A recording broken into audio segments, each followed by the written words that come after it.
David Asman from Fox News talking to Thomas Sowell, who claims to be an intellectual and one of the leading thinkers on the right, which is, of course, a joke. In this clip, he's going to call everybody who's not in the top 1% basically a parasite. Let's watch. This is the age of complaining classes, whether they are lawyers, community activists, radical feminists, race hustlers, or other squeaking wheels looking for oil. No society ever thrived because it had a large and growing class of parasites living off of those who produce. Is what we're hearing with these Wall Street protests just from this complaining class?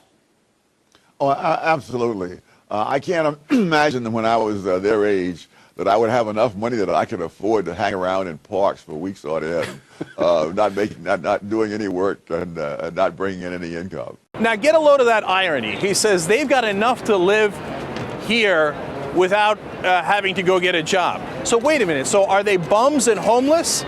Or do they have so much money that they can live in luxury here? Does it look like they're living in luxury? They make it seem like, oh, these guys are so rich. Yeah, I know. The rich are sleeping out here without a tent on the concrete floor to fight against the top 1% who's bought our government. How does that make any sense? It doesn't. But the people like Thomas Sowell make a living by sucking up to the right wing and by saying, okay, how can I serve you? How can I tell other people that the 99% are parasites? But they're not done by a long shot. Look at David Asman get gleeful with Thomas Sowell. Watch. Well, and the incredible thing is a lot of them are there to complain about capitalism, and you see them on cell phones, not to mention an iPhone. I mean, you know. Yeah, go ahead. But the thing that strikes me about them, wherever they're interviewed, they are incoherent. They will toss out a few scraps of rhetoric, and they feel that they've said something. But they can't tell you exactly what they want. They can't tell you what they're really complaining about, other than that the world is not built to their specification. The ass man comes out and goes, the incredible thing is that they say they're against capitalism, but they're using iPhones. No, we're not saying we're against all businesses. We're saying, you know what? The banks, for example, should compete in a free market. I thought that was the capitalist thing to do. I thought that was the thing that you were in favor of, supposedly, in Fox News. No, the banks have taken $1.5 trillion of our money. $1 trillion at the Fed, $500 billion they took out of the Treasury. So where's the free market in that? We're not against all companies. We're against the companies that have an unfair advantage because they contribute to our politicians. The incredible thing. Please, it gets even worse. Watch. Where do these people get these ideas? Where that we're all worse off because of capitalism? And there's a little hint of that in your book that I picked out as well. You say no small part of our social problems today come from miseducated degree holders who have nothing to contribute to the wealth of society, but who are full of demands and indignation and resentment of those who are producing. Is that where these ideas come from?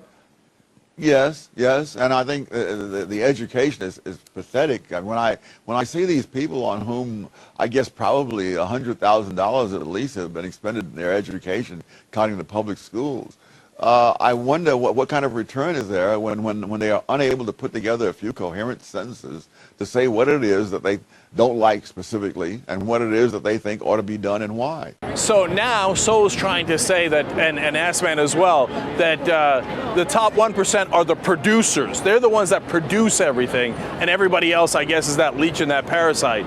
And they say, oh, they can't even put together a couple of coherent sentences. All right, here's a couple of coherent sentences. Again, the banks took $1.5 trillion they have not returned. And we bought their toxic mortgages to the tune of $1 trillion from the Fed. We don't want to do that. The taxpayers don't want to give them an unfair advantage. We don't want to give them a monopoly. What we want is an actual democracy where our representatives represent us and not their donors. Was that coherent enough, or are you too thick to understand it, so-called scholar? First of all, the whole notion of fair share, I'm still waiting for someone to tell me, what is the fair share? Is that 20%, 40%, 60%, 80, any number? Or even to give me some principle by which you might determine. And really, it reminds me of the old question asked to Samuel Gompers, the legendary labor leader, when he said, what does organized labor want? And he said in one word, more.